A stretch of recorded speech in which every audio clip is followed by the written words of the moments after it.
Here is the 2012 to 2016 Honda CR-V. Before we get started though, let me give a quick shout out to Max Automotive for letting us use the car today to film the videos. They are a used car dealer here in Toronto, Canada. Check out the link in description for their entire inventory. Now in order to check the pressure, you need to have a tire pressure gauge. You can use the one at your local gas station, or you can have one of these small ones that you can keep in your car. They come in all different sizes and shapes, doesn't really matter, it's your personal preference, but you need to have a gauge.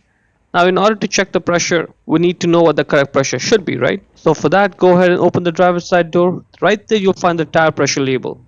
It states it that for this tire size, for this trim level, the pressure should be 32 psi.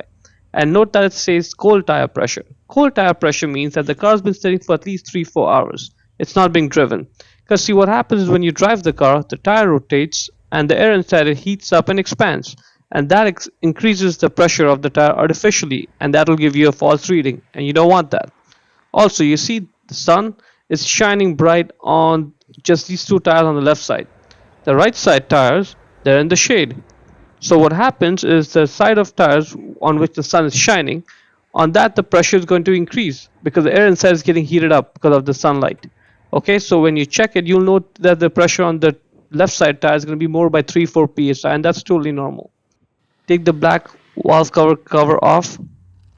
Line the tire pressure gauge exactly straight with the tire valve stem. Exactly straight. It has to be straight. Align it and then push it in, and let's get a reading of it. It's 32.7 psi. Now plus minus 1 psi, that's totally okay. Don't bother adding or taking air out. Now I'll show you what happens when you do not hold that tire pressure gauge straight. See that? You're actually leaking the air out of it. That's what happens. So that's what's important, to hold it exactly straight when you check the pressure. Now if there is not enough air, or if you leak too much air, you can use the air compressor at your gas station, or you can get one of these portable air compressors. They all have a tire pressure gauge built into it. They work off of the 12-volt outlet in your car, and the other end of it, it goes right on the tire valve stem. It's very simple. Just goes right on over there. Make sure it's fully tight there. In the car, you can use the power outlet that's on the center console.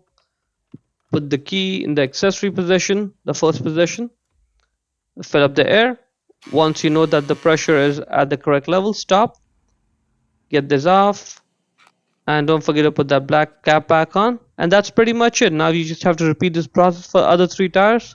All 4 tires, same process. That's pretty much it. Hope you found it useful.